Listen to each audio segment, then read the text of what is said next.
All right, welcome. My name is Zach Quigley, and today I'll be informing you about marathons. Running's been around since ancient times.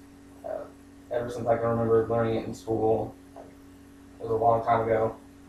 The word marathon comes from the Battle of Marathon, which was a really long ago battle, and it was said that Phidippides had ran from the Battle of Marathon to Athens, which was roughly 42 kilometers, and it was said that he ran into an assembly room and shouted that they had won, and later fell down. After he had exclaimed that, he fell down dead.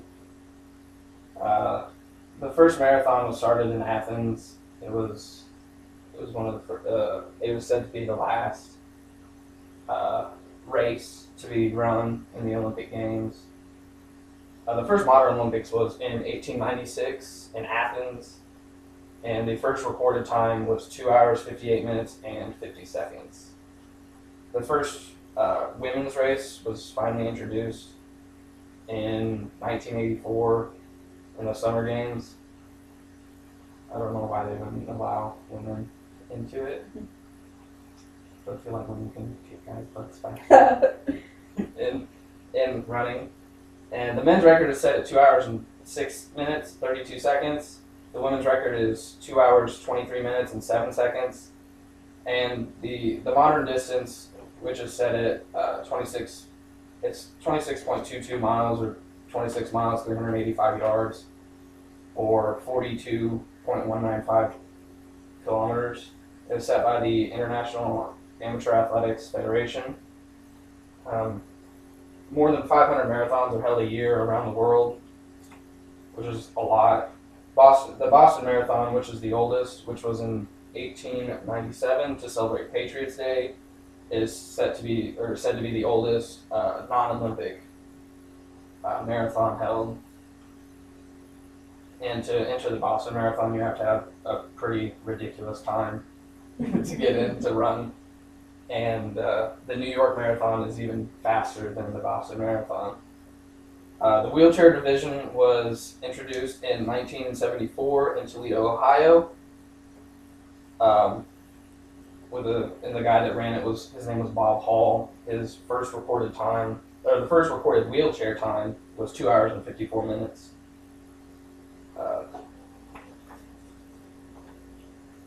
Men's wheelchair record was set in Boston in 2004 with a time of 1 hour, 18 minutes, 27 seconds by Ernest Van Dyke, who was a 10-time champion. And the women's world record was set by Jean Driscoll, who won it 8 times, 7 consecutively, and her time was 1 hour, 34 minutes, and 22 seconds.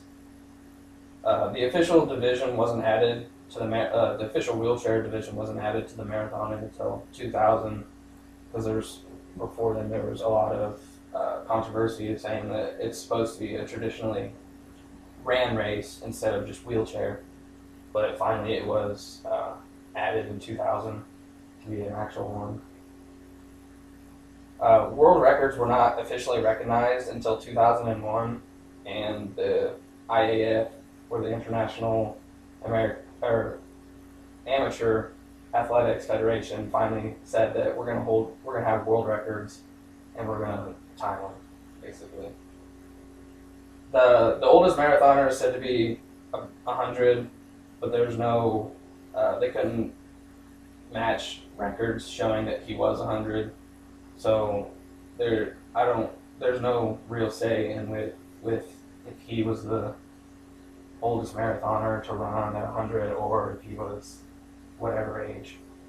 The youngest is 3, which is insane for a 3-year-old to run 26 miles, and his trainer is now in prison, and because they call it child abuse. I've personally ran a marathon. I ran 27 miles by accident. And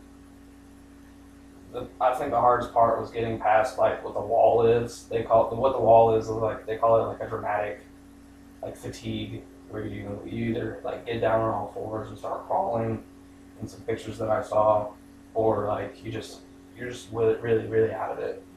The wall is where you basically run out of glucose, and you're it's it's just really hard to continue to run after that. Um, I didn't really train for my marathon, which is probably not a good idea.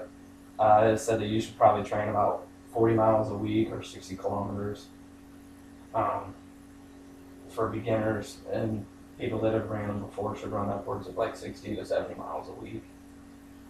I only trained running about 6 miles for my marathon, and then I went and ran it. Um, it was probably the hardest thing I've ever done. Is the only reason I did it is because it was my senior project to graduate from high school, and that's my introduction or my informational speech on marathons. Thank you for coming.